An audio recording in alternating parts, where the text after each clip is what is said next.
This is Bengals Nation with Coach Marvin Lewis, presented by Tri-Health. Welcome to Bengals Nation, everybody. Bob Herzog alongside Jen Dalton, back at the Banks. I'm back this week as well. Back. Thank you, after a week off. But I got to tell you, it was rough. This whole week has been rough. A little bit of a funk going on. But, Jen, I'm here to tell you, that funk, it ends this week. It ends right now. Are you with me? I feel a little like William Wallace leading the charge right there, Jen. Oh, William Wallace. We don't have him here tonight, but we do have another Wallace. Wallace Gilberry, or as we like to say, Sir Wallace of Gilberry. That's right. I have heard him yell, "Freedom!" on the field before. No, really. Wallace Gilberry, of course, great guy. He's going to be at our Eichler Golf Cars autograph table. Up on the CINCINNATI College stage tonight, we have Tim Jones from Southern Savior. Great, we're going to love him. Don't forget, we have Marvin's Must, brought to you by Northgate Mall, and the Bud Light Ball Toss is back as well. Cannot forget the Bud Light Football Toss, but for now, let's send it out to Brad and to Coach. And Brad, I have decided, after thinking this through a little bit, if they need me to suit up, I am there. Put me in, Coach. I'm ready to play, except that's baseball, not football. But you get what I mean. Thank you, Bob. I'm sure the coach appreciates the offer, but I'm not quite sure where you fit in. We got a lot to cover over the next half hour. What went wrong with the Bengals in Indianapolis and what they're going to do right as Baltimore comes to town. We will cover it all over the next half hour. First, let's send it back to the Holy Grail and Mike. All right, Brad, thanks a lot. Our guest tonight at the Eichler Golf Car autograph table, the defensive end from Alabama, Wallace Gilberry, one of several Alabama products in this Bengals locker room. Wallace, last season, as a reserve, backing up Michael Johnson, came up with 7.5 sacks. Now as a starter, having another great season, manning that defensive end spot. We'll talk with him about the Bengals, and we'll talk with him about the Ravens, the now first-place Baltimore Ravens, and tomorrow's big game at Paul Brown Stadium. In the meantime, let's send it back to you and Coach Lewis.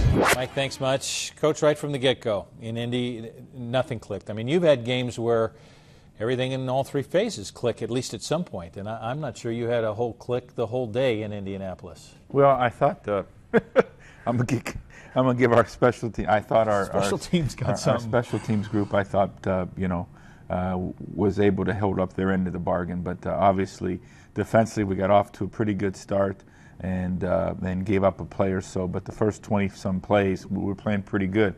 We drop an interception that likely ends up being a touchdown, and offensively, we never really got going at all. I mean, we were, I think, 3 and out the first 8 or 9 possessions, and that's difficult when the other side of the ball has to play that much football. We'll talk more about Indianapolis in just a bit. For now, let's hear what the players have to say about getting ready to face the Ravens. Oh, it's real important. It's a division game, and these guys are ahead of us in the division right now, and when we go and win the game, we'll be back in the top of the division. There's ups and downs in NFL football season. There always is for every team. And at some point you have to stand up and put a stop to it. And so this is an important week for us to be able to get back on a positive track and see if we can put some wins together. Tri-Health wants to remind women of all ages that the first step in the fight against breast cancer is early detection. So make sure you're taking these steps. First, make sure that you're getting your annual gynecological exam. Know your family history. Perform monthly self-breast exams. And if you're over the age of 40, get that annual mammogram. We are all in this together. So men, make sure that you're reminding the women in your life that the first step in the fight against breast cancer is to get that annual mammogram. Time now to send it over to Brad and Coach. Jen, thank you. Coach, game to forget, as we have talked about in Indianapolis. First time this team has been shut out since 2009. You mentioned after the game there's no amount of leadership in the locker room that replaces execution, and you struggled in some areas in execution on Sunday. Yeah, we really, we struggled to run the football. We struggled to execute some things in the running game 100% of the time.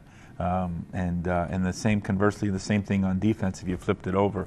And so that part was disappointing. And so we have to go back. It's a fundamental thing. We've got to go back, and we've got to redirect and re-coordinate fundamentals and make sure, again, we're really pushing the envelope that way. Passing game without A.J. Green has suffered a little bit.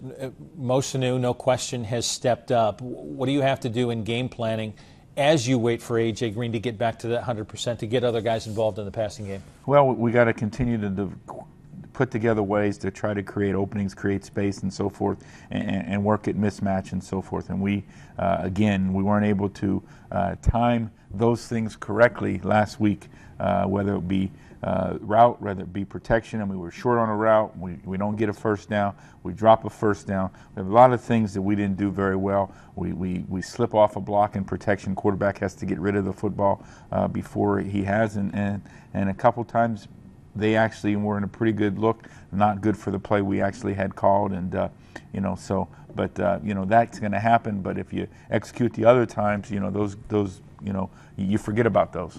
Let's talk about Burfict on the defensive side of the ball. We know Burfict. When he's good, he's as good as it gets, but he struggled to stay on the field. He's missed 2 full games, didn't finish 3 of them, didn't play a full game against Carolina. What does that do to a defense when you have a guy that's strong and struggles to stay on? Well, he's really had a rough year with dealing with injuries, and so he just has to but he does. He brings so much as far as the basically the quarterback of the defense and so forth, and without both that knowledge-wise and playmaking ability. All right, let's hope we get him healthy real quick. When you see us next, we're going to be in the team room. Marvin's going to break down some stuff for us on the telestrator. We'll get to that, but first let's send it back to the Holy Grail and Mike.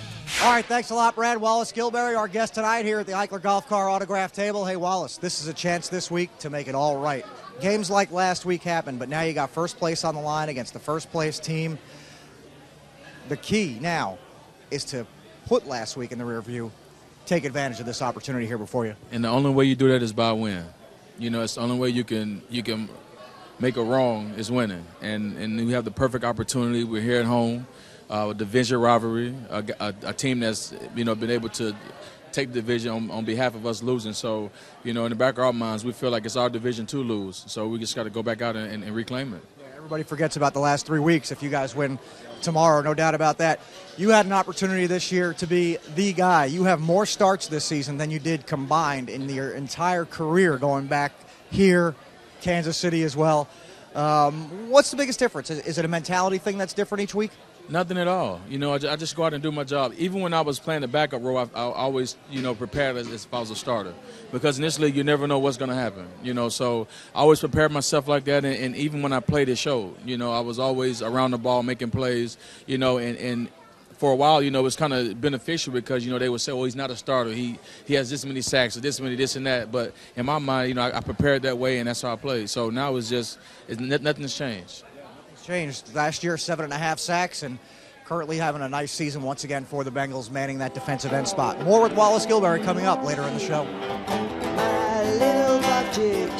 That's Tim Jones from Southern Savior playing us out to break. Stay with us here on Bengals Nation. We've got Coach Lewis and Brad at the telestrator. Yeah, that's pick 6. That's a tough one. And a Wallace Gilberry. We're going to take some fan questions. That's coming up on Bengals Nation. That's another tough.